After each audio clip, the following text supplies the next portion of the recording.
मुल्क की हालात आपके निगाहों के सामने हैं।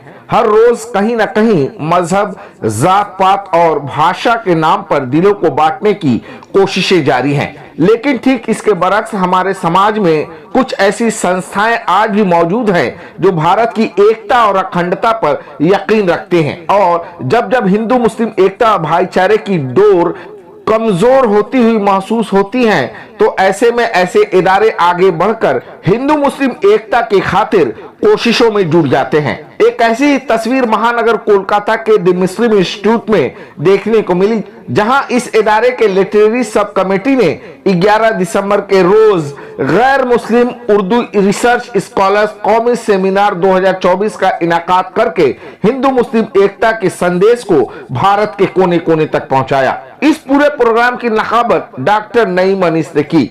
डॉक्टर जैन रामेश की सदारत में चल रहे इस प्रोग्राम की खास बात यह रही कि इस सेमिनार में गैर मुस्लिम स्कॉलर्स ने उर्दू स्क्रिप्ट में लिखे हुए अपने मकाले पेश करके अहले बंगाला का दिल जीत लिया। मकाला नगारों में रिसर्च स्कॉलर्स अमित कुमार, कुलदीप राज आनंद, मोहतरमा सातू पाटी झांसी, तिरंग मौर्य, मोहतरमा उमा वसीटा, चंद्रभूषण, अनूप सिंह के नाम अहम हैं, जिन्होंने आज के इस पुरफतन दौर में उर्दू जबान से वालेहाना मोहब्बत का इजहार करके उन्हें पैगाम देने की कोशिशें की हैं, जो हिंदुस्तान की वरासत हिंदू मुस्लिम इत्तेहाद और भाईचारे को खत्म कर देने पर तुले हुए हैं।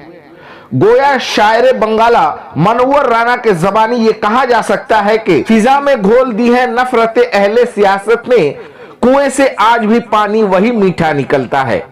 देखिए, उर्दू खैर ये तो नहीं कि मुसलमानों की ज़बान है, ये तो पूरे मुल्क के हर उस शख्स की ज़बान है जो इस हिंदुस्तान का है।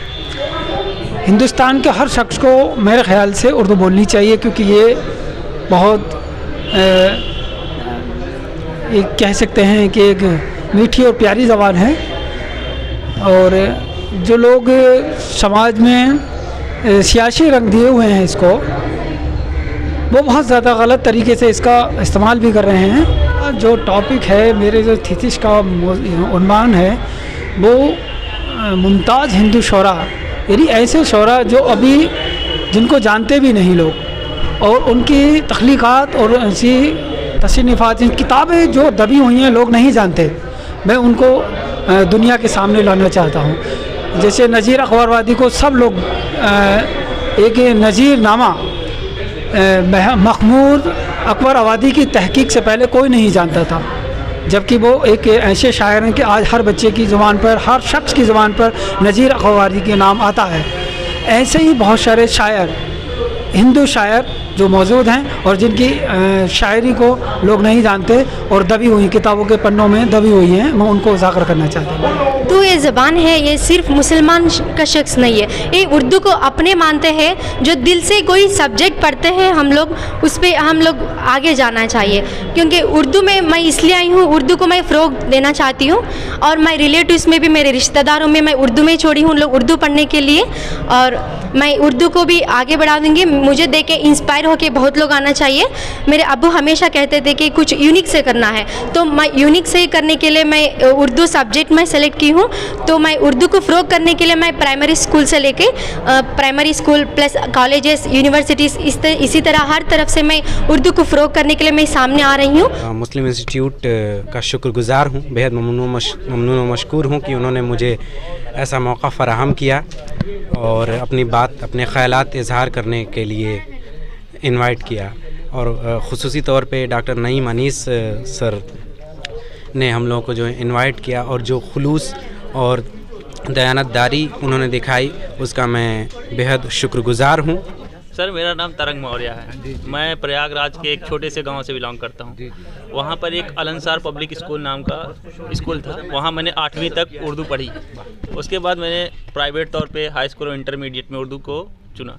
फिर बीए किया इंग्लिश उर्दू और एजुकेशन से, एमए में भी उर्दू लिया। फिर मैंने जेआरएफ क्वालिफाई किया, फिर पीएचडी में दाखिला किया। इस तरह से उर्दू को लेकर मैं आगे बढ़ता है। आसान हमारे लिए बहुत चैलेंजिंग था, क्योंकि हमारा बैकग्राउंड, हमने मदरसे से पढ़ाई नहीं की, लेकिन हमने पढ़ा। हमारे उस्ताद ने हमें, जो हमारे टीचर्स हुए, उन्होंने बहुत हेल्प की और इंशाल्लाह हम आगे और अच्छा करने की कोशिश करेंगे। उर्दू जो लोग पढ़ते थे वो इसलिए दूर होते जा रहे हैं कि यहाँ रोजी रोटी का मसला है, आप उल्टी धारा में बह रहे हैं जी, बिकॉज इसमें नौकरियाँ नहीं मिलती। सर मुझे नहीं लगता कि उर्दू में नौकरियाँ नहीं हैं, और जो ज़बान हमारी रोजी रोटी का जरिया बन सकती है उसे फ़रोग देना हमारा फ़र्ज़ है।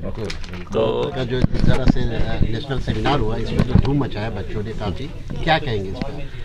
नहीं, ज़ाहिर है ये खुशी का मकाम है, और मैंने अपनी मुख्तलिफ 2 दौर की गुफ्तगू और अपने बयानात के ज़रिए इस बात पर खुशी का न सिर्फ इजहार किया है, बल्कि ये और एक मरतबा फिर इस बात का इजहार करूँ कि वाक़यतन ज़रूरत इस बात की है कि इस तरह के जो मामलात हैं या इस तरह के जो फंक्शन हो रहे हैं, चाहे सिम्पोजियम हो, सेमिनार हो, इस तरह की तकारीब हों, तो इसी तरह के मौज़ूआत पर और इसी नौइयत की होनी चाहिए, इसलिए कि इसके मुख्तलिफ़ जिहात मामलात सामने आते हैं।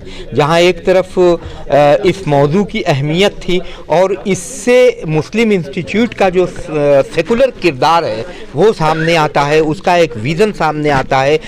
ये इंस्टीट्यूट और इसके जो अरबाब हल व अक़्द हैं उनके यहाँ शऊर मौजूद है, उनका विज़न है, ये तमाम चीज़ें सामने आती हैं।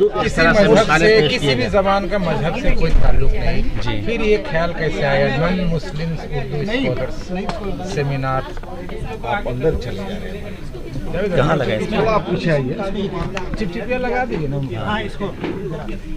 अरे सर, हिंदुस्तानी माशरा कहीं ना कहीं भाईचारे के एतबार से कमज़ोर होता जा रहा था, वो डोर जो है भाईचारे की वो कमज़ोर हो रही थी। ये तकरीब कहीं ना कहीं तक़वियत बकस रही है, क्या कहेंगे? देखिए ऐसा है, अभी मुश्ताक साहब ने भी सवाल किया, और ये हम अगर दूसरे लोगों को अपने करीब किसी को भी लाना चाहें ला सकते हैं, तो उसका बहुत मौसर और मीडियम ज़रिया अदब है। अदब के ज़रिया, क्योंकि अदब हमें तहज़ीब सिखाता है, ताल्लुक़ की अहमियत हम पर वाज़े करता है, और ज़बान तो बहुत अहम रोल अदा करती है। ज़बान अपनी शीरनी से, अपनी मिठास से लोगों के दिलों को जीत लेती है, दिलों में घर कर लेती है, और ये उर्दू की मोहब्बत ही तो है कि जो इतने सारे लोग हमारे दरमियान मौजूद हैं, इनकी मादरी ज़बान उर्दू नहीं है, लेकिन इन्होंने आला तालीम के लिए उर्दू का इंतखाब किया, और इनका ये इंतखाब हिंदुस्तान के सेकुलर होने की एक ज़िंदा मिसाल है। इनका ये इंतखाब ये इस बात का इशारा है कि ज़बान का कोई मज़हब नहीं होता, ज़बान जिसको जिस ज़बान को इस्तेमाल कर ले वो ज़बान उसकी हो जाती है।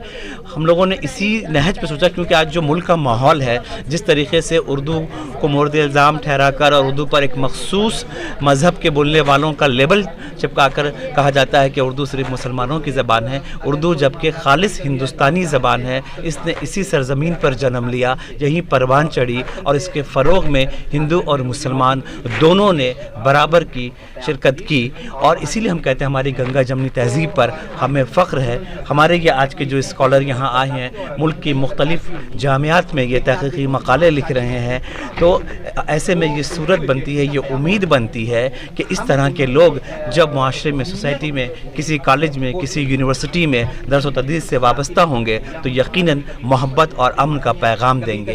यही वजह थी कि हमने ऐसे स्कॉलरों को यहाँ जमा करने की कोशिश की। सेमिनार तो बहुत से होते रहते हैं, लेकिन ये सेमिनार यकीनन मुस्लिम इंस्टीट्यूट की तारीख़ में संग मील की हैसियत रखता है, और ये हमेशा याद किया जाएगा। अहले कलकत्ता भी इसे नहीं भूलेंगे कि हिंदुस्तान की दीगर रियासतों से जो लोग आए उन्होंने उर्दू में किस अंदाज से मकाला पढ़ा। हज़रत जिस तरह से देखा